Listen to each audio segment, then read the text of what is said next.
और चाणक्य का आप सर्वे देख रहे हैं और सर्वे के जो नतीजे आ रहे हैं कुछ रोमांचित कर रहे हैं, कुछ चौंका रहे हैं, कुछ बेहद दिलचस्प आंकड़े हैं। लेकिन अवधेश जी, कुल मिलाकर कहा जाए और देखा जाए तो ये 5 राज्यों के चुनाव कांग्रेस और लेफ्ट पार्टीज के लिए प्रतिष्ठा की लड़ाई भी हो सकते हैं, बाकायदा उनके लिए एक बहुत कठिन परीक्षा भी है।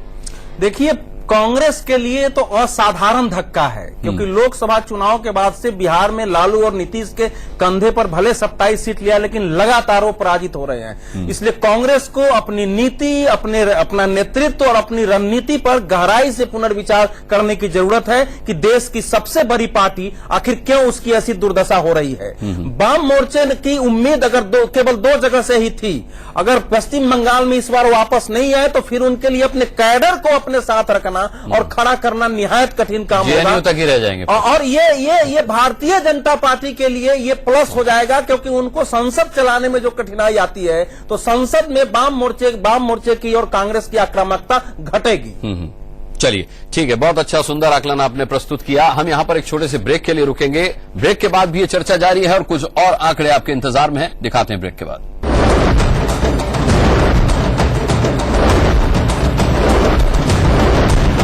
बम्पर एग्जिट पोल देख रहे हैं आप। बम्पर इसलिए हम कह रहे हैं क्योंकि इसके जो सर्वे के नतीजे आए हैं वो बेहद रोमांचित कर रहे हैं। चाहे पश्चिम बंगाल की हम बात करें तो इंडिया न्यूज और टुडेज चाणक्य के सर्वे में अब तक आपने जो कुछ देखा उसमें बेहद चौंकाने वाले नतीजे भी सामने आए।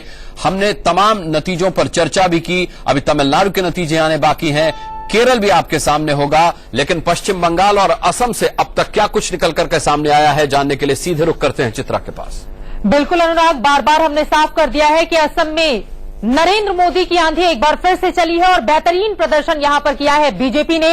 वो आंकड़े हम दिखा रहे हैं आपको टीवी स्क्रीन पर। असम में कुल 126 सीटें हैं, बीजेपी प्लस को 90 सीटें मिल रही हैं, जबकि कांग्रेस प्लस को 27, एआईयूडीएफ को 9 सीटें, अन्य के खाते में 2 जाती हुई प्लस माइनस के हिसाब से हम वहां पर दिखाने की कोशिश कर रहे हैं। लेकिन ये 90 सीटें इसलिए महत्वपूर्ण हो जाती हैं, अगर हम थोड़ा पीछे यानी कि 2011 के आंकड़े देखें तो उस समय बीजेपी को 5 सीटें मिली थी, एजेपी और बीपीएफ की सीटें मिला दे तो कुल 27 सीटें हो जाती हैं बीजेपी गठबंधन की 2011 की। लेकिन इस बार 90 सीटें, जो अपने आप में दर्शाती हैं कि अगर प्लस माइनस हम 7 करेंगे भी तो भी बीजेपी आराम से अपनी सरकार बनाने असम में जा रही है। और असम में सरकार बनने का बीजेपी का मतलब ये होगा कि उसके कुल 9 राज्य हो जाएंगे समूचे हिंदुस्तान में, और ये 9वां राज्य होगा जहां पर बीजेपी अपनी सरकार बनाएगी। ये तो बात की हमने असम की। बेहतरीन प्रदर्शन यहां पर बीजेपी का, और 2014 के लोकसभा चुनावों से भी अच्छा प्रदर्शन करती हुई बीजेपी यहां पर दिखाई दे रही है। जबकि बात करें पश्चिम बंगाल की, पश्चिम बंगाल के आंकड़े भी बिल्कुल साफ हैं।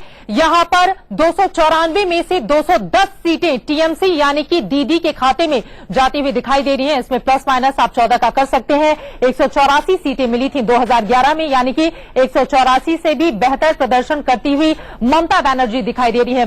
पश्चिम बंगाल में उनका जादू एक बार फिर से चल गया है। जबकि लेफ्ट और कांग्रेस पार्टी की बात करें, कुल 70 सीटों पर यहां पर सिमटती हुई दिखाई दे रही है। महत्वपूर्ण यह भी है, लेफ्ट के साथ 4 दूसरी पार्टियां भी हैं कांग्रेस पार्टी को लेकर। लेफ्ट को अगर हम बात करें 2011 की कुल 40 सीटें मिली थी, कांग्रेस पार्टी को 42 सीटें मिली थी, और जो 3 दूसरी पार्टियां हैं उनको कुल 20 सीटें मिली थी। इस लिहाज से 100 सीटें 2011 में, लेकिन वो आंकड़ा अब खत्म होता हुआ दिखाई दे रहा है। यहां पर सीधे सीधे नुकसान लेफ्ट पार्टी को 70 सीटों पर सिमटती हुई लेफ्ट कांग्रेस दिखाई दे रही है। पश्चिम बंगाल में बीजेपी, जिसका सुपड़ा साफ हो गया था 2011 में, इस बार फायदे में मिलती हुई कम से कम दिखाई दे रही है।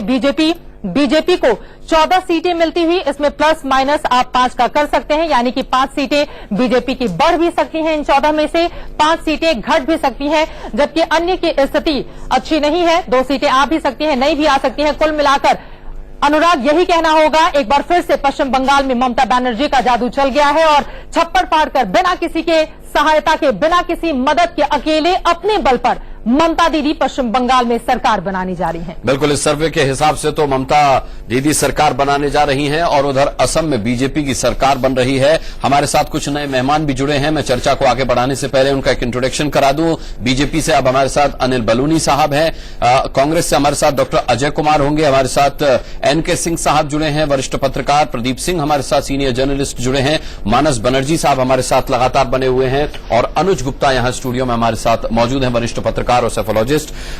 मैं सबसे पहले प्रदीप सिंह साहब आपसे पूछना चाहूंगा कि हमारे सर्वे में सबसे पहले अगर पश्चिम बंगाल की बात करें तो वहां पर सीधे सीधे ममता बनर्जी आ रही हैं। आपका अपना भी आकलन होगा, कितना डिफर है इससे या कितना सहमत है आप इससे? नहीं, देखिए, ये जो आंकड़े आ रहे हैं इससे एक बात तो स्पष्ट है कि गवर्नेंस के मुद्दे पर ममता बनर्जी की जितनी भी आलोचना हम करें वो एक अलग पक्ष है। लेकिन बंगाल के मतदाताओं ने ये माना कि विकल्प के तौर पर जो कांग्रेस और लेफ्ट का अलायंस है वो उससे बेहतर गवर्नेंस नहीं दे सकता। 2014 लोकसभा, उससे पहले 2011 विधानसभा में लेफ्ट के खिलाफ जो लोगों ने पश्चिम बंगाल के लोगों ने वोट दिया था, जो नाराजगी थी वो कम नहीं हुई है, लगता है बढ़ी है। क्योंकि आप ये याद रखिए कि 2011 का विधानसभा चुनाव ममता बनर्जी कांग्रेस के अलायंस में लड़ी थी, कांग्रेस साथ थी। इस बार कोई साथ नहीं है। 5 साल की एंटी इनकम्बेंसी है। शारदा, नारद और पुल का गिरना, ये सिंडिकेट की बातें, इन सब के बावजूद अगर ये नतीजा आ रहा है तो इसका मतलब मतदाताओं पर, पश्चिम बंगाल के लोगों पर ममता बनर्जी का जादू अभी चल रहा है। जादू चल रहा है अभी, ठीक है। एनके सिंह साहब, ये वाकई ममता बनर्जी का जादू है या जिस तरीके से प्रदीप सिंह साहब कह रहे हैं और अभी तक के भी आकलन में बात आई कि कांग्रेस ने जो गलती की लेफ्ट पार्टीज के साथ आकर के, ये लोगों के सामने इस असमंजस की स्थिति दूर हो गई कि कोई विकल्प होता तो हम उसको चुन लेते, कोई विकल्प ही नहीं था तो ममता बनर्जी को ही आना था। हाँ, वो सही कह रहे हैं। प्रदीप जी की बात को ही अगर आप आगे लें तो उसका एक एक्सटेंशन और भी है उस तर्क का कि ये ममता बनर्जी को इंडोर्समेंट हो चाहे ना हो, लेफ्ट के इतने लंबे शासन से वो नाराजगी जो है वो इतनी ज्यादा बढ़ गई थी कि अब आप कोई भी कॉम्बिनेशन ले आए, आप देखें लेफ्ट के 22% वोट हो गए थे।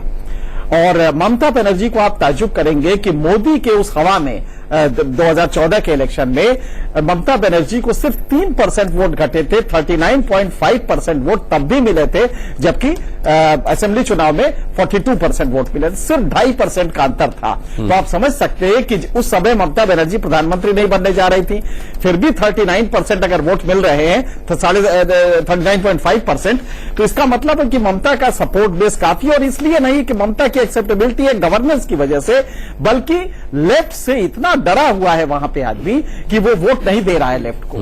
और इसकी सीधी सी बात है कि आप देखें कि जैसे ही स्ट्रेच होता है, बहुत फेजेस में जब आप इलेक्शन करते हैं तो एक बार जो वो होता है तो वोटर सोचता है कि भाई टैक्टिकल वोटिंग की जाए, लेकिन इसके बावजूद जो आपका पोल परसेंटेज आ रहा है वो हमारा जो मानना है कि करीब 45% वोट ममता बनर्जी को मिलने जा रहे हैं, जो अपने आप में ममता बनर्जी के अपने इतिहास में सबसे ज्यादा होंगे। 42% इनका मैक्सिमम रहा है। पोल 51% दे रहा है। 51% का इसका मतलब तो हुआ कि 90, क्या मुझे लगता है 100 सीटें जाएंगी।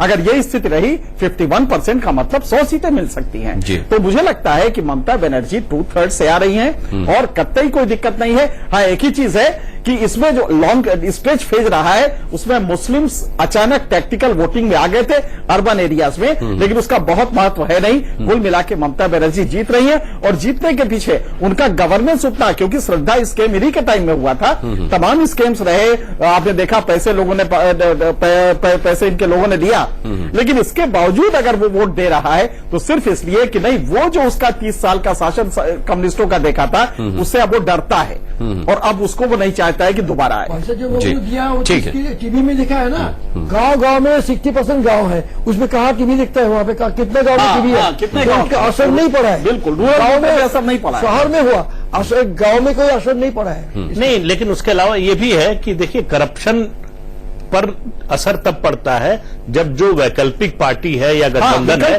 उसकी इमेज अच्छी हो। कांग्रेस को करप्शन के मामले पर कैसे एक्सेप्टेंस मिलेगी? सीपीएम के 34 साल के रूल में जिस तरह का लोगों ने निचले स्तर पर करप्शन देखा, उससे कैसे लोग विकल्प भयंकर था 34 साल। किसी ने वोट दे नहीं पाया, घर से नहीं निकाला। यही चीज ममता ने की। जी मानस जी, अनिल बलूनी साहब से मेरा एक सवाल है। अनिल बलूनी साहब, जैसे कि हम चर्चा कर रहे कि भाई इन 5 राज्यों के चुनाव के नतीजे न केवल कांग्रेस और लेफ्ट पार्टीज का भविष्य तय करेंगे, इसके अलावा अगर ये कहा जाए कि इन 5 राज्यों के चुनाव के नतीजे सबका साथ सबका विकास का लिटमस टेस्ट भी होंगे तो ये गलत बात नहीं होगी। तो अभी असम में तो आपने छक्का मार दिया है, लेकिन बाकी जगह के बारे में क्या कहेंगे आप?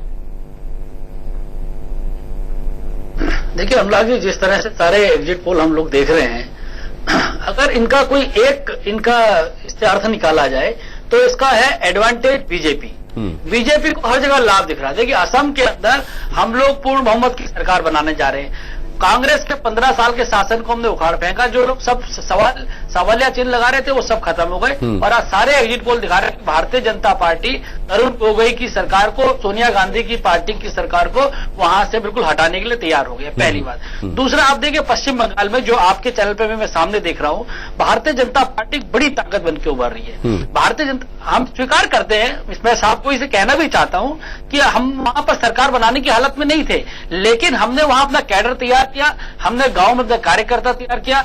अनुराग जी, 45 लाख भारतीय जनता पार्टी के सदस्य हैं इस वक्त पश्चिम बंगाल के अंदर। तो पश्चिम बंगाल में हम काम कर रहे हैं और हम अगले आने वाले चुनाव तक हम लोग एक ऐसी पार्टी को कि हम विकल्प दे सकेंगे, जो विकल्प ममता का नहीं मिल रहा था लोगों को, अगले चुनाव में हमको लगता है कि हम विकल्प के रूप में तैयार होंगे। चलिए अनिल बलूनी साहब, लौटूंगा आपके पास। तमिलनाडु का आंकड़ा आ गया है, बेहद दिलचस्प हो सकता है। चित्रा के पास चलते हैं। तमिलनाडु में कुल 234 सीटें हैं। 150 सीटें अम्मा की पार्टी जयललिता को मिली थी 2011 में, लेकिन इस बार देखिए किस तरह का अनुमान लगा रहा है ये exit poll.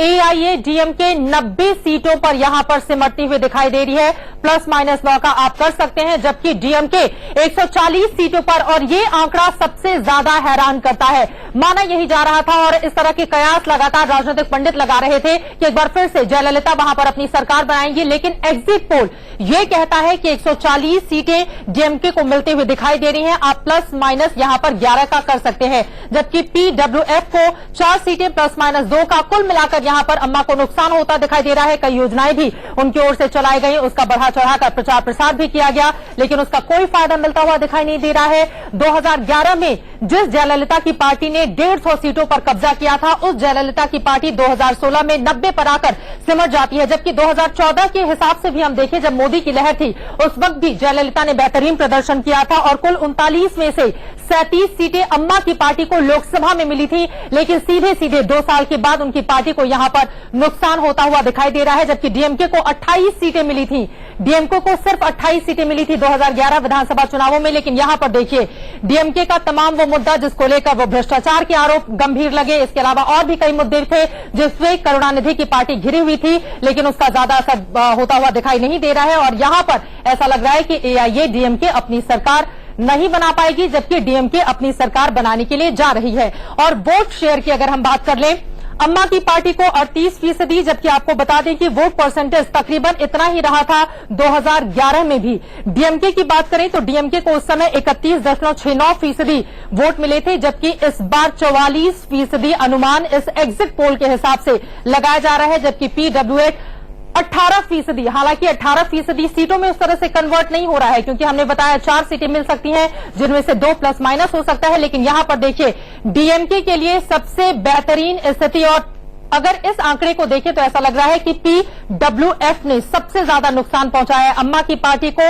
AIADMK 38% vote share, DMK को यहां पर 44%। लेकिन दिलचस्प ये भी हो जाता है तमिलनाडु को लेकर, क्योंकि आंधी की बात कही जा रही थी, जैसा पश्चिम बंगाल में ममता बनर्जी का चल रहा है, लेकिन उस तरह का प्रदर्शन कंटिन्यू ममता बनर्जी की तरह अम्मा यानी कि जयललिता नहीं कर पाई, और यहां पर उनको सीधा सीधा नुकसान होता हुआ दिखाई दे रहा है। अनुराग बिल्कुल। अनुज गुप्ता जी, ये क्या हो गया? अम्मा कैंटीन फेल, अम्मा केमिस्ट फेल। मुझे लगता है विजयकांत ने बहुत बड़ा डेंट दिया है अम्मा को।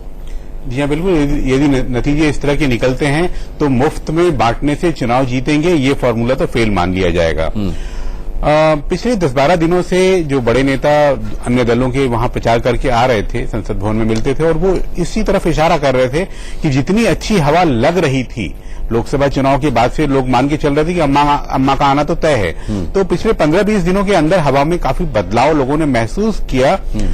चुनाव हार ही जाएंगी, मुझे ऐसा नहीं लगता था। मुझे लग रहा था कि बहुत नेक एंड नेक है, बॉर्डर लाइन पर है, हो सकता है कि शायद वो निकाल भी ले। तो आधे का मार्जिन। हाँ, मगर जो आप अभी अपना ओपिनियन बदलने की जरूरत नहीं है। एग्जिट पोल का जो डाटा इंटरप्रिटेशन है, मुझे अभी भी लग रहा है कि आप सही हैं। इतना आसानी से जयललिता के वोट्स 18% ले गया विजयकांत, ये बात सही है कि टाई अप सही नहीं हुआ। जयललिता अगर ये टाई अप कर लेती तो बहुत कुछ बदल जाता, लेकिन मुझे लगता है कि अभी भी जब सीटों में ट्रांसलेट होगा तो इतना गैप होगा, ये लगता नहीं है। तभी मैंने पूछा कि ये क्या हो गया। 2-3 चीजें लगती नहीं, हैं एग्जिट पोल जो कि देखा ये है कई साल बाद, मतलब शायद पिछले 3-4 चुनावों में तो ऐसा नहीं हुआ। डीएमके या एआईडीएमके जो भी ये पार्टी आई वही आई जिसने अपने अलायंस अच्छे किए, स्थानीय प्रभाव वाली पार्टियों से को जोड़ा जिसने। ये पहला चुनाव मैं देख रहा हूं जिसमें दोनों पार्टियों ने इस तरह की कोशिश नहीं की। एक दूसरा डीएमके बना वो बहुत जबरदस्त था। उसके अलावा डीएमके ने एक बड़ी बात की, देखिए भ्रष्टाचार के मुद्दे पे दोनों बराबर है, जनता की नजर में दोनों में कोई फर्क नहीं, बांटने में, सामान बांटने में दोनों बराबर है। वो ये किया कि लीडरशिप में जनरल जबरदस्त था। उसके अलावा डीएमके ने एक बड़ी बात की, देखिए भ्रष्टाचार के मुद्दे पे दोनों बराबर है, जनता की नजर में दोनों में कोई फर्क नहीं, बांटने में, सामान बांटने में दोनों बराबर है। वो ये किया कि लीडरशिप में जनरेशनल चेंज का एक अनाउंसमेंट कर दिया करुणानिधि ने। चुनाव के बीच में कह दिया कि अगर मुझे कुछ होता है तो स्टालिन मुख्यमंत्री होंगे। नहीं, लेकिन पॉपुलैरिटी अभी भी करुणानिधि की निश्चित रूप से है, लेकिन यंग कैडर ने जो मैसेज देना था उनको कि हम जनरेशनल चेंज के लिए तैयार हैं, और जिस तरह से स्टालिन ने इस पूरे चुनाव का प्रबंधन किया, लड़ा, वो अपने आप में उनको एक छत्रप के रूप में स्थापित करता है। लोग कहते हैं कि अगर 140 जयललिता के खाते में होते तब आप क्या कहते प्रदीप जी, लेकिन केरल का आंकड़ा आ गया है, चित्रा के पास चलते हैं, सीधे केरल के आंकड़े जानते हैं। बहुत महत्वपूर्ण हो जाता है केरल के आंकड़े को भी जानना, क्योंकि यहां पर कांग्रेस को अगर सीधा नुकसान होता है तो जिन 8 राज्यों में उसकी सरकार है उनमें से 2 राज्य असम और केरल वो खोने जा रही है। सीधे आंकड़ों पर हम आ जाते हैं। यहां देखिए लेफ्ट यानी कि एलडीएफ को 75 सीटें अनुमान लगाया जा रहा है। इस एग्जिट पोल के हिसाब से अगर हम देखें प्लस माइनस यहां पर 9 का आप कर सकते हैं। 2011 में यह आंकड़ा 68 का था, लेकिन यहां पर सीधे सीधे फायदा होता हुआ एलडीएफ यानी कि लेफ्ट पार्टी को दिखाई दे रहा है। यूडीएफ यानी कि कांग्रेस पार्टी की हम बात करें तो आपको बता दें कि 72 सीटें उसकी थी 2011 में, लेकिन इस बार उसे सीधा सीधा नुकसान, और ये दूसरा राज्य है इन 5 राज्यों में से जिसको कांग्रेस लूज करने जा रही है। 57 सीटों पर सिमटती हुई यहां पर दिखाई दे रही है कांग्रेस पार्टी। बीजेपी जिसका खाता भी नहीं खुला था, उसके लिए खोने के लिए बहुत ज्यादा कुछ है नहीं केरला में, लेकिन पाने के लिए समूचा आसमान, यहां पर 8 सीटें मिलती हुई उसको दिखाई दे रही हैं इस एग्जिट पोल के हिसाब से, जिसमें प्लस माइनस 4 का हो सकता है, जबकि अन्य के खाते में कुछ नहीं। एक हो सकता है कोई निर्दलीय जीत जाए, लेकिन यहां पर सीधे सीधे लेफ्ट को फायदा, और कम से कम ये खुशखबरी है लेफ्ट पार्टी के लिए। पश्चिम बंगाल में तो उसका सुपड़ा साफ कर रही है ममता बनर्जी, लेकिन केरला से ये लेफ्ट के लिए एक अच्छी खबर है जो लगातार हम टीवी स्क्रीन पर दिखा रहे हैं आपको। अनुराग, कुल मिलाकर ये कहा जाए सबसे ज्यादा नुकसान अगर कोई एक पार्टी उठा रही है तो वो पार्टी है कांग्रेस, और सबसे ज्यादा अगर फायदे में कोई पार्टी दिखाई दे रही है तो वो पार्टी दिखाई दे रही है बीजेपी। भले ही उसको थोड़ी थोड़ी सीटें मिल रही हैं, लेकिन चूंकि उसके पास खोने को ज्यादा कुछ है नहीं, सिर्फ और सिर्फ पाने के लिए है। चलिए, और अभी जिस तरीके से हमारे एक्सपर्ट्स चित्रा कह रहे थे कि अगर पश्चिम बंगाल में लेफ्ट को नुकसान हुआ है तो वो कहीं नहीं रहेगा, मुझे लगता है कि अब जेएनयू के अलावा केरल में भी यहाँ लेफ्ट की सरकार, बल्कि लेफ्ट की पहचान देखने को मिल सकती है। चुनाव में एक अजीब सी चीज हुई थी, लेफ्ट के विमान बोस फुरफुरा शरीफ वहां पे है दरगाह, वहां पे मत्था टेकने गए थे। आप समझ सकते हैं कि ये इस बार लेफ्ट ने सब कुछ वो किया जो बीजेपी करती थी, वो सारी चीजें लेफ्ट ने की। ये वेस्ट बंगाल में डेस्परेशन कम्युनिस्ट पार्टी का शो करता था। और ये काफी समय बाद पहला चुनाव है जिसमें अच्युतानंदन से बाकी लोगों, पिनियारी विजयन सहित सब लोगों ने एक समझौता कर लिया कि हम आपस में नहीं लड़ेंगे, इस चुनाव में जो है सब मिलकर लड़ेंगे। तो ये एक बड़ा चेंज। लेकिन सर उसमें देखिए जो ट्रेंड आपने दिखाया प्लस माइनस वाला, यदि बीजेपी 8 सीट लिए और नहीं मुझे यदि लंगड़ी विधानसभा बन गई तो बीजेपी क्या करेगी? नहीं, बहुत बड़ा ये है कि अगर आप ये कह रहे हैं कि बीजेपी 8 सीटें ले जा रही तो बीजेपी किसका वोट काट रही है? बीजेपी एलडीएफ का वोट काट रही है। नहीं, परसेप्शन जो था आप बिल्कुल ठीक कह रहे हैं कि लेफ्ट का काटेगी, क्योंकि एजवा कमेटी पर एजवा को अलग कर दिया है, बहुत जोर दिया था बीजेपी। और नहीं, डाटिसन का बहुत ज्यादा वहां पे डॉक्टर अजय कुमार भी काटेगी तो कांग्रेस को फायदा हो जाएगा। हिंदू वोट लेफ्ट को मिल लेकिन कांग्रेस को कहीं फायदा होता हुआ बीजेपी काटेगा, हिंदू वोट लेफ्ट का काटेगा जी। डॉक्टर अजय कुमार भी हमारे साथ कांग्रेस से जुड़े हुए हैं। डॉक्टर अजय कुमार, ये हुआ क्या है? केरल में आप जिनके खिलाफ लड़ रहे थे वो आपसे आगे हैं, पश्चिम बंगाल में आप उन्हीं के साथ लड़ रहे थे, वहां भी आपको नुकसान हो रहा है, आप कहीं भी लीड लेते हुए दिखाई नहीं दे रहे, जीतने की तो बात छोड़ दीजिए।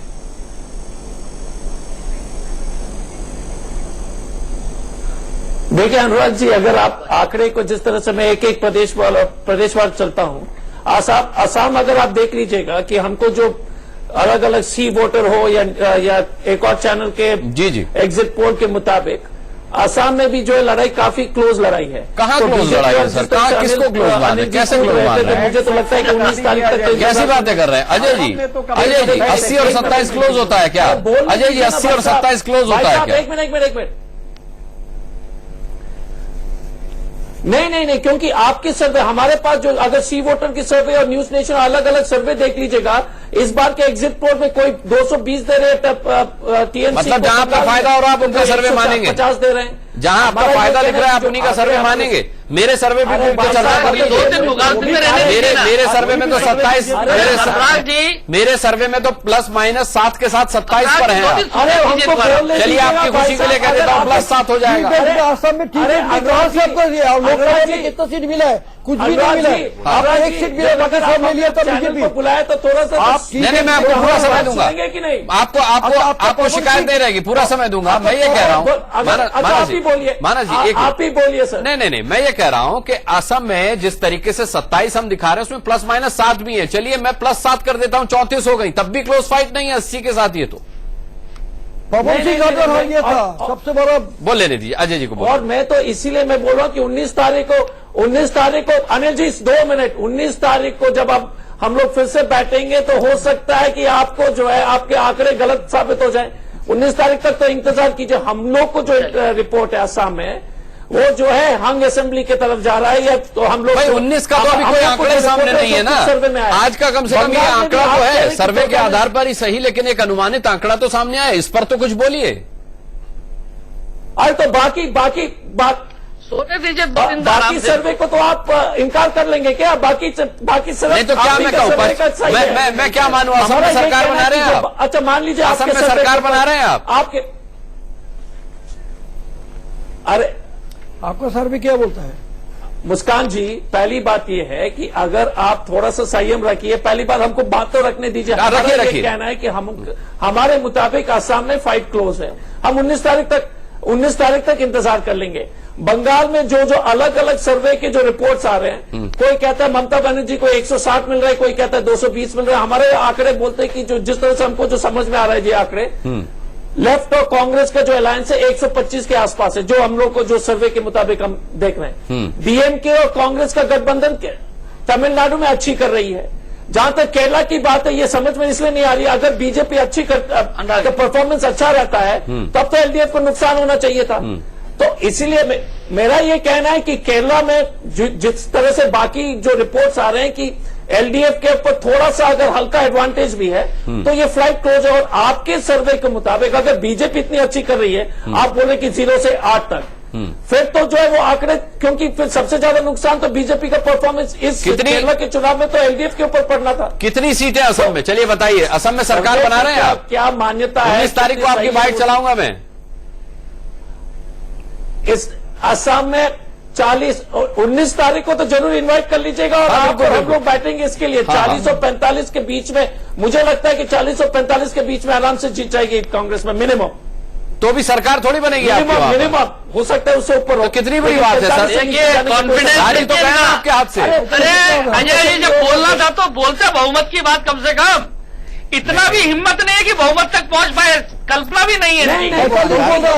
झूठ बोले, बहुमत का आंकड़ा तो छू लेते हैं आप कम से कम। अनिल जी बड़ बोला नहीं है। अब भारतीय जनता पार्टी जैसे हमारे पास इस चुनाव का कोई संदेश है। ये प्रॉब्लम है, आपके मुख्यमंत्री में भी कॉन्फिडेंस नहीं था और आप भी 64 तक नहीं पहुंच पा रहे। इसका आकलन हम करेंगे कि डॉक्टर अजय कुमार 64 तक क्यों नहीं पहुंच पा रहे। एक छोटे से ब्रेक की मजबूरी है, बहुत जल्द वापस आते हैं। न्यूज और टुडे चाणक्य का सर्वे देख रहे हैं आप, एग्जिट पोल देख रहे हैं आप। 5 राज्यों में चुनाव संपन्न हो चुका है। 19 तारीख को नतीजे आने हैं। किसकी बन सकती है सरकार, किसको कितनी मिल सकती हैं सीटें, हमने आपको दिखाई। एक बार फिर रुक करते हैं रिकैप के लिए चित्रा का। बिल्कुल महत्वपूर्ण हो जाता है। 5 राज्यों में 822 सीटों पर वोटिंग हुई, जिसके एग्जिट पोल को लगातार हम दर्शकों के सामने रख रहे हैं, जो अपने आप में काफी ज्यादा महत्वपूर्ण। असम की एक बार फिर से बात कर लेते हैं। 126 सीटें हैं असम में। बीजेपी को यहां पर 90 सीटें मिलती हुई दिखाई दे रही हैं, +- आप 7 का कर सकते हैं। कांग्रेस पार्टी को 27 सीटें सिर्फ 27 सीटें, एआईयूडीएफ को 9 सीटें, जबकि 18 थी 2011 में उसकी, जबकि अदर्स के खाते में एक भी नहीं, +-2 का यहां पर हो सकता है। सबसे ज्यादा फायदे में यहां पर बीजेपी रहती हुई दिखाई दे रही है, जिनके साथ गठबंधन किया है उनको भी जोड़ दें सीटें, सिर्फ 27 सीटें, एआईयूडीएफ को 9 सीटें, जबकि 18 थी 2011 में उसकी, जबकि अदर्स के खाते में एक भी नहीं, +-2 का यहां पर हो सकता है। सबसे ज्यादा फायदे में यहां पर बीजेपी रहती हुई दिखाई दे रही है, जिनके साथ गठबंधन किया है उनको भी जोड़ दें तो उन सबकी सीटें सिर्फ 27 थी 2011 में, लेकिन इस बार 90 सीटें, यानी कि असम में बीजेपी अपनी सरकार बनाने जा रही है और ये नवा राज्य होगा बीजेपी जहां पर अपनी सरकार बनाएगी। पश्चिम बंगाल 294 सीटें हैं पश्चिम बंगाल में, ममता बनर्जी एक बार फिर से बहुत अच्छा प्रदर्शन करती हुई 210 सीटें, अनुमान लगाया जा रहा है इस एग्जिट पोल के आंकड़ों को देखकर 210 सीटें ममता बनर्जी को यहां पर मिलती हुई दिखाई दे रही हैं। 14 ± हम कर सकते हैं इसमें। लेफ्ट कांग्रेस साथ में आई, लेकिन उसका भी बहुत ज्यादा फायदा नहीं, क्योंकि 70 सीटों पर सिमटती हुई यहां पर लेफ्ट पार्टी, कांग्रेस पार्टी और उसके साथ ही 3 और पार्टियां भी जिन्होंने गठबंधन किया है वो सिमटती हुई दिखाई दे रही हैं। बीजेपी का आंकड़ा 2011 में कुछ भी नहीं था, यहां पर 14 सीटें मिलती हुई दिखाई दे रही हैं। यहां पर ± हम 5 का कर सकते हैं, जबकि अन्य के लिए भी ± की स्थिति 2 की हो जाती है, यानी कि पश्चिम बंगाल में एक बार फिर से ममता बनर्जी की सरकार। आ जाते हैं तमिलनाडु पर। तमिलनाडु में कुल 234 सीटें हैं, एआईएडीएमके को 90 सीटें, यानी कि अम्मा की पार्टी 90 सीटों पर सिमटती हुई दिखाई दे रही है। 150 सीटें एआईएडीएमके की थी 2011 में, डीएमके यहां पर 140 सीटें, ± आप 11 का जरूर कर सकते हैं, लेकिन आराम से डीएमके अपनी सरकार बनाती हुई दिखाई दे रही है तमिलनाडु में। और सबसे ज्यादा आंकड़ा अगर कोई चौंकाता है तो वो है तमिलनाडु का। पीडब्ल्यूएफ सीधा नुकसान यहां पर अम्मा की पार्टी को पीडब्ल्यूएफ ने किया है 4 सीटों पर, यहां पर पीडब्ल्यूएफ आती हुई दिखाई दे रही है, ± इसमें हम कर सकते हैं 2 सीटों का। केरला में आ जाते हैं। केरला में जैसा कि अनुराग बार बार जिक्र कर रहे हैं कि जेएनयू के अलावा केरला से भी अच्छी खबर है। देखिए यहां पर लेफ्ट की पार्टी एलडीएफ 75 सीटों पर, जबकि इनकी 2011 में स्थिति 68 की थी। वहीं यूडीएफ यानी कि कांग्रेस पार्टी की हम बात करें तो 57 सीटें, 2011 में 72 सीटें थी।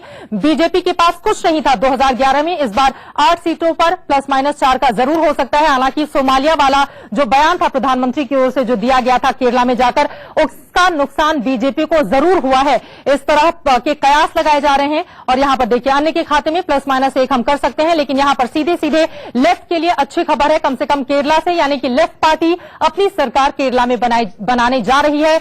एग्जिट पोल कम से कम यही इशारा करता है।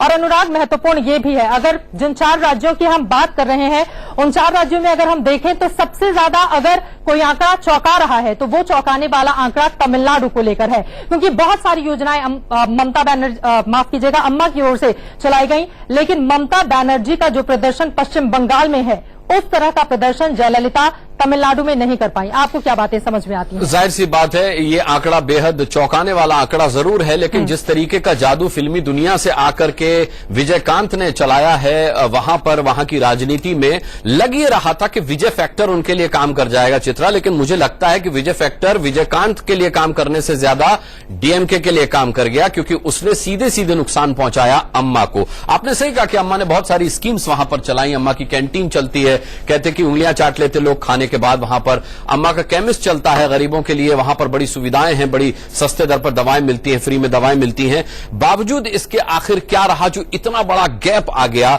ये हम चर्चा कर रहे हैं। प्रदीप सिंह जी, सवाल ये उठता है कि क्या वाकई में जिस तरीके का जादू ममता बनर्जी ने रिपीट किया है सर्वे के मुताबिक पश्चिम बंगाल में, क्या वजह रही जो अम्मा वो नहीं कर पा रही, अम्मा आती हुई नजर नहीं आ रही?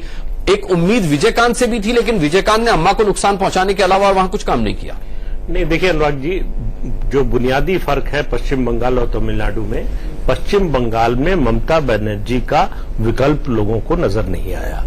तमिलनाडु में अम्मा का, जयललिता का विकल्प करुणानिधि डीएमके के रूप में और डीएमके कांग्रेस के गठबंधन के रूप में लोगों के सामने था। एक दूसरा जो बाढ़ आई, विकल्प तो विजयकांत होने चाहिए थे, डीएमके क्यों हो गए? क्या करें? विकल्प तो विजयकांत होने चाहिए थे। नहीं, विकल्प देखिए ऐसा है कि केवल लीडर से या केवल संगठन से या केवल कोई किसी हवा से, केवल एक चीज से, मुद्दे से नहीं बनता कुछ। इन सब का जब कॉम्बिनेशन बनता है तब वो सीटों में कन्वर्ट होता है। विजयकांत निश्चित रूप से बहुत लोकप्रिय नेता है वहां के, लेकिन उनका जो जनाधार है वो सीमित है, संगठन सीमित है। तो अगर लोग देना भी चाहें तो उनके लिए मुश्किल है। जैसे पश्चिम बंगाल में लोकसभा चुनाव में आप देखिए जो बीजेपी की स्थिति थी कि उनके पास न तो स्थानीय लीडरशिप उस तरह से थी, न संगठन का आधार उतना बड़ा था, इसलिए उनको कोई सीट नहीं मिली। 2 सीटें मिली, मतलब कोई ज्यादा सीट नहीं मिली। तो उसी तरह से जो बाढ़ वाला मामला है उसमें बचाव और राहत कार्य, उससे बहुत बड़ी नाराजगी थी, उसको दूर नहीं कर पाई जयललिता। दूसरा, 5 साल की एंटी इनकम्बेंसी के बावजूद उन्होंने अलायंस नहीं किए। उन्होंने विजयकांत को अंडर एस्टिमेट किया। पिछले चुनाव के बाद से ही जिस तरह से दोनों के संबंध खराब हुए, तो उनको लगा कि हम अब अकेले दम पर चुनाव जीत सकते हैं।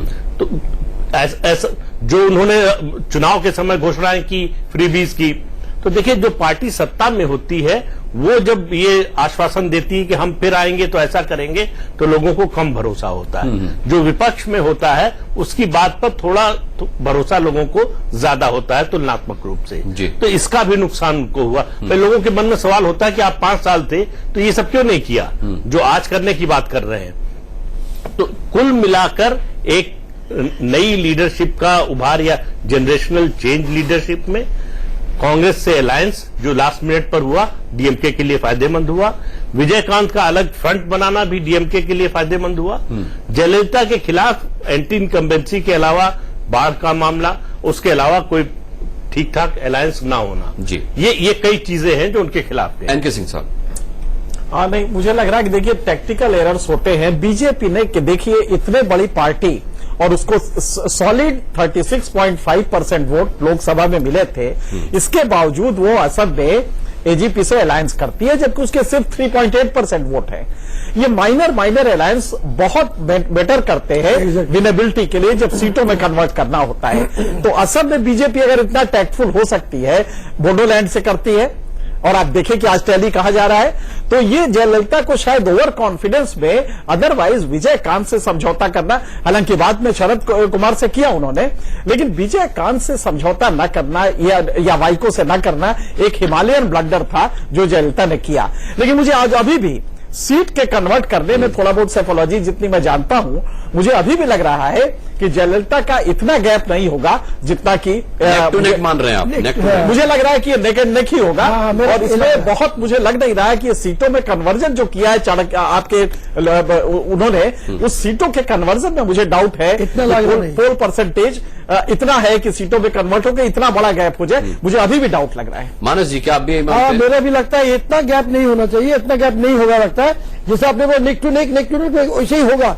आप ये आपने एक बात बोला है जो अलायंस करना चाहिए, मैं भी कर रहा हूँ। बिंदु छोटा बड़ी पार्टी हो जाए, बिंदु से सिंधु हो जाता है, तो वहां पे असम में जो चीज दिखाया यहाँ पे दिखाना चाहिए। तो जब कांग्रेस का सब डीएमके का अलायंस हो गया, दोनों मिलके टोटल वोट को जो शेयर को आगे बढ़ा रहा है, उस टाइम में तो ये अब थोड़ा दिमाग देना चाहिए था जयललिता को कि हमें एक अलायंस के किसी पार्टी को लेना चाहिए था। वहां पे कांग्रेस और दोनों को मिलित वोट मिल रहा है और इन्होंने ये अकेले लाया है। ये तो ठीक हिमालयन ब्लंडर, ठीक आपने सही बताया, जिसे Himalayan blunder. Doctor Ajay Kumar, अगर पूरे सर्वे का लब्बो लुआब निकाला जाए तो डीएमके के रिजल्ट्स जो है उसके अलावा आपके पास खुश होने की कोई वजह नहीं है। असम की आप बात करते हैं, मेरे हिसाब से, मेरे सर्वे के हिसाब से 27 ± 7, आपके हिसाब से 40-45, लेकिन 65 तक फिर भी आप नहीं पहुंचने की हिम्मत कर पा रहे।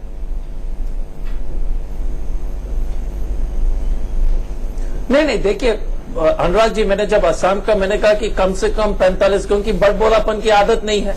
हम तो कह रहे हैं कि 45 से जो है 60-65 तक जा सकती है, लेकिन आपकी जो सर्वे, अगर आप बोलते हैं कि यहाँ पर एआईडीएमके और डीएमके के बीच में लड़ाई, अगर कांटे की टक्कर हो आपके जो विशेषज्ञ चैनल पर कि जो आंकड़े बता रहे हैं वो हो सकता है कि क्लोज फाइट होगा, तो उसी सर्वे में तो असम में आप बोल रहे हैं कि उसी पर इतने विश्वास करें, लेकिन तमिलनाडु में विश्वास नहीं हो रही है। तो जिस तरह से आपको डेटा को इंटरप्रेट या जो है सर्वे को इंटरप्रेट करना, उसकी जो सब कुछ पूरी तरह से छूट है। हमारा ये कहना है कि असम में भी कांग्रेस का परफॉर्मेंस अच्छा रहेगा, और ये जिस तरह से हमारे जो अंदाज है कि वो हंग असेंबली की तरफ जा रही है। बंगाल में जो वोट शेयर आप देख लीजिए, भारतीय जनता तो नहीं बना पा रहे ना आप, 2014 में जितने वोट मिले थे उसका लोकसभा को। अरे भाई साहब, अनिल जी थोड़ा सा हिम्मत रखिए ना, कि संयम रखिए, हमको बोलने दीजिए, उसके बाद चिल्लाइए। पूरा देखिए कोई बात नहीं। पहली बात यह है कि अगर भारतीय जनता पार्टी जो 2 साल की मोदी सरकार की जो परफॉर्मेंस रहा है, अगर 2014 में जितने जो लोकसभा सीट को आप विधानसभा सीट में कन्वर्ट कर लीजिएगा, तो इस 5 प्रदेश का चुनाव का एक बहुत ही बड़ा जो है, अगर आप उसका जो है निष्कर्ष निकालेंगे तो वो है कि बीजेपी की जो है लोकप्रियता जिस रफ्तार से घट रही है, आपको समझ में आ जाएगा। केरला में, तमिलनाडु में, बंगाल में, हमारी बंदी आपकी 2 सरकारें जा रही है, उसकी गिरावट और होगी। फिर भी हमारे खिलाफ है। अनिल जी देखिए अनुराग जी, कितनी गजब की बात है। इनकी 2 राज्यों से सरकार जा रही है, इनकी 2 राज्यों से सरकार जा रही है। अनिल जी, बंगाल में इतनी दुर्गत हो रही है, आप और उसके बावजूद भी सोचना हम लोकप्रियता आपकी घट रही है। ठीक है, मैं अजय जी ने जो सवाल उठाए वो अनिल बलूनी से पूछूंगा। एक छोटे से ब्रेक के लिए यहां रुकना मजबूरी है, फौरन वापस आते हैं। एग्जिट पोल में आपका बहुत बहुत स्वागत है। आप इस एग्जिट पोल को देख रहे हैं, इसके नतीजे आपने देखे, इस पर चर्चा आपने सुनी। अनिल बलूनी जी का मैं रुख करूंगा सीधे। अनिल बलूनी साहब, अगर असम की बात करें तो वहां वाकई आपके लिए खुशखबरी है, लेकिन बाकी के राज्यों में आपका भी पिछड़ापन साफ नजर आ रहा है। तो आपको इस बात का दुख ज्यादा है कि आप पिछड़ रहे हैं, या कांग्रेस ज्यादा पिछड़ रही है, इस बात का की खुशी ज्यादा है? नहीं अनुराग जी, मैं खैर अपनी बात मैं जरूर पहले कांग्रेस के प्रवक्ता से शुरू करूंगा, आपकी बात का भी जवाब दूंगा कि देखिए हताशा का, निराशा का, अवसाद का क्या आलम है कि सपने में भी नहीं सोच पा रहे कि बहुमत तक पहुंचेंगे। क्या हालत हो गई, इसका संदेश मैं शुरू कर रहा हूं पूरे आपके एग्जिट पोल का। बीजेपी बढ़ रही है, कांग्रेस घट रही है, पूरे एग्जिट पोल का 4-5 राज्यों को जो आपने दिखाया। असम का आपने नहीं, लेकिन पश्चिम बंगाल में आपको फायदा होना चाहिए था। वहां आप ममता बनर्जी का विकल्प ही नहीं बन पाए, वहां विकल्प नहीं बन पाए। मैं वही आ रहा हूं अनिल जी, बंगाल में बढ़ रहा है कि नहीं? देखिए जिस तरह से आप दिखा रहे हैं, बंगाल में आप बढ़ रहे हैं, बंगाल में, केरल में भारतीय जनता पार्टी बड़े मजबूती से आगे बढ़ रही है। अरे आसाम में सरकार बनाने की हालत में, लेकिन आज लोगों को हम विश्वास दिला सकते हैं कि भारतीय जनता पार्टी विकल्प होगी। देखिए हमने बड़ी मेहनत की है दोनों राज्यों में, और पश्चिम बंगाल में हमारे 45 लाख सदस्य बने हैं, और केरल में हम 12 लाख सदस्य हमारे। हम विश्वास दिलाते हैं कि आने वाले समय में यहाँ विकल्प बन के खड़े होंगे, और दोनों राज्यों में आने वाले चुनाव में जनता हमको परखेगी, जनता हमको चुनेगी, देखिएगा हम विकल्प बन के तैयार हो जी, इंतजार कीजिए। अनुराग जी, ये बीजेपी के लिए बढ़त है और कांग्रेस के लिए घट रही है। इनकी सदस्यता मिस कॉल वाली है, सदस्यता वाली मिस कॉल वाली सदस्यता है। अरे आप तो मिस हो गए हैं, आप तो सारे राज्यों से मिस होते जा रहे हैं, 2 राज्यों से मिस हो गए हैं। अनुराग जी, मिस आपका कॉल तो मिस लगातार होगा अनिल जी। चलिए, मुझे लगता है बीजेपी और कांग्रेस दोनों ही के लिए आकलन करने का वक्त यही है, क्योंकि कांग्रेस जहां पर पिछड़ रही है, जो राज्य उसके हाथ से छूट रहे हैं, उसे बेहद आकलन करने की गंभीरता से जरूरत है कि ऐसा क्यों हो रहा है। और बीजेपी जहां पकड़ नहीं बना पाई, और विपक्ष ने आरोप लगाया कांग्रेस ने कि जहां पोलराइजेशन नहीं कर पाती, ध्रुवीकरण बीजेपी नहीं कर पाती, वहां वो नहीं जीत पाती, तो बीजेपी को भी मंथन करना चाहिए। प्रदीप जी, इस सर्वे पर आपका आकलन संक्षिप्त। देखिए, 2 चीजें हैं। एक तो कांग्रेस को इंट्रोस्पेक्शन करना चाहिए कि जो 2014 के लोकसभा चुनाव के बाद उसकी स्थिति हुई, उसके बाद उसने संगठन में विचारधारा के स्तर पर, मुद्दों के स्तर पर जो बदलाव करना चाहिए था, वो उसको मुलतवी कर दिया। अब सोचने का समय है। दूसरी बात इस चुनाव की ये है कि बीजेपी धीरे धीरे एक पूर्ण रूप से राष्ट्रीय पार्टी बनने की ओर बढ़ रही है। जी, चलिए, बहुत बहुत धन्यवाद करना चाहेंगे सभी का। आप देख रहे थे इंडिया न्यूज और टुडे चाणक्य का एग्जिट पोल। 5 राज्यों के विधानसभा चुनाव पर नतीजे 19 तारीख को आएंगे। दूध का दूध और पानी का पानी हो जाएगा। हम अपने इस एग्जिट पोल से अब विदा लेते हैं।